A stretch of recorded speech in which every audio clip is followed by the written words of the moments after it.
এমনকি আমাদের সীমান্তে যখন গুলি করে মানুষ মারা হয় তখন এই সরকারের মন্ত্রীরা, মোমেন সাহেব তো ধরেন খড়কুটোর মতো মন্ত্রী ছিল, তিনি তো আওয়ামী লীগের সিনিয়র পর্যায়ের কোনো নেতা ছিলেন না, তো পদধারী নেতারা নৌপরিবহন মন্ত্রী খালিদ মাহমুদ সাহেব এবং যারা আওয়ামী লীগের একেবারে সিনিয়র মোটামুটি দায়িত্বশীল নেতৃবৃন্দ, তারা বলে যে এটা দু একটা বিচ্ছিন্ন ঘটনা, কিংবা আমাদের বিডিআর যখন কাউন্টার করার চেষ্টা করে, দুই একটা জায়গায় রেজিস্ট্যান্স করার চেষ্টা করে, তাদেরকে জামাত শিবির অভিযোগ দিয়ে পারলে চাকরিটাই খেয়ে দেয়।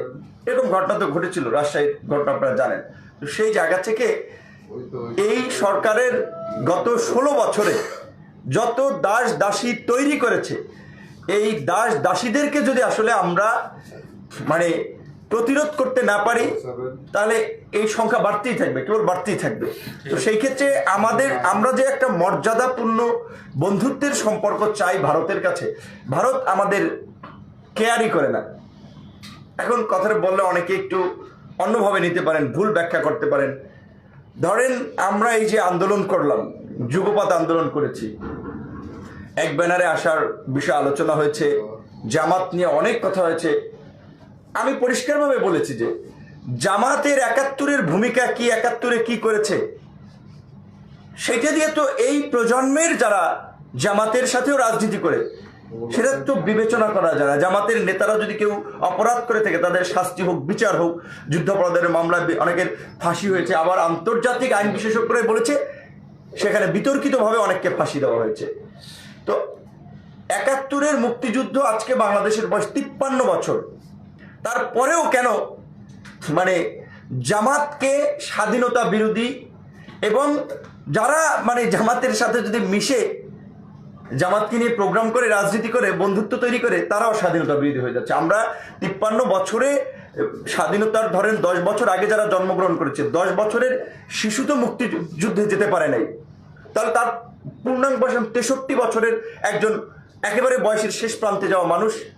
63-60 বছর বয়সের মানুষেরা এই বাংলাদেশে এখনো তাদেরকে স্বাধীনতার বিরোধী তকমা শুনতে, এবং বিএনপির মতো একটা দল, আমি বলেছিলাম যে যেই দলে খেতাবধারী মুক্তিযোদ্ধা থেকে শুরু করে সাধারণ মুক্তিযোদ্ধা আওয়ামী লীগের চেয়ে অন্তত নাম্বারে দ্বিগুণ হবে, এবং যেই দলের প্রতিষ্ঠাতাই তো একজন বড় মাপের মুক্তিযুদ্ধের সংগঠক ছিলেন। আওয়ামী লীগের নেতারা যখন কলকাতা গিয়ে অনেকে তাস খেলেছেন, থিয়েটার রোডে ঘুরেছেন, সে সময় এই দিগ্ভ্রান্ত জাতিকে সংগঠিত করার জন্য সেনা অফিসারদেরকে নিয়ে তারা রিভল্ট করেছিলেন। তো সেই বিএনপিকেও শুনতে হয় যে বিএনপি স্বাধীনতা বিরোধীদের দল, এবং আমরা যারা বিএনপির সাথে আন্দোলন করি তাদেরকেও এই কথা বলে। এই কথা মানে ছোকরা ফোকরা বলে না, এই কথা আওয়ামী লীগের টপ লেভেল থেকে বলছে, ইনক্লুডিং ওবায়দুল কাদের। ইভেন প্রধানমন্ত্রী তো প্রায় তুচ্ছ তাচ্ছিল্য করে বলেছেন যে 400 টাকার মেজরের বাসির ফুতে দেশ স্বাধীন হয় নাই। কিংবা আবার আওয়ামী লীগের মন্ত্রীরাও বলেন যারা মুক্তিযোদ্ধা না তারা, যে জিয়াউর রহমান পাকিস্তানের চর ছিলেন।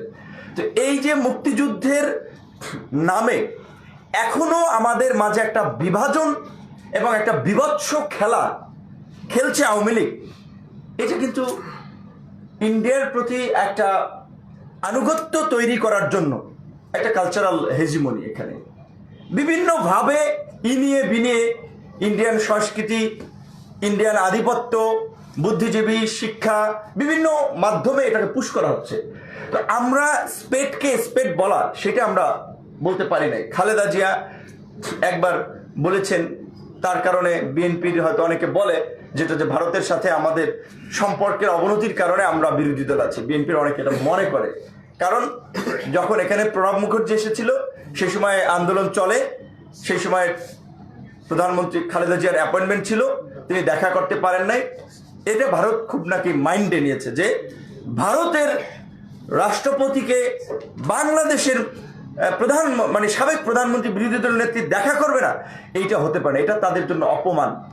আর আমাদের দেশে দেখেছেন তো এই যে যখন আপনার প্রধানমন্ত্রী প্রণব মুখার্জি অবশ্যই সম্মানিত মানুষ, ডিসেন্ট মানুষ, আমরা তাকে সম্মান করি, তিনি বাংলাদেশে এসেছিলেন, তার পেছনে দাঁড়িয়ে প্রভুর পেছনে দাঁড়িয়ে দাসের মতো আমাদের সাবেক রাষ্ট্রপতি প্রণব মুখার্জি একজন রাষ্ট্রপতি, আমাদের এইচ এম এরশাদ সাহেব একজন রাষ্ট্রপতি ছিলেন।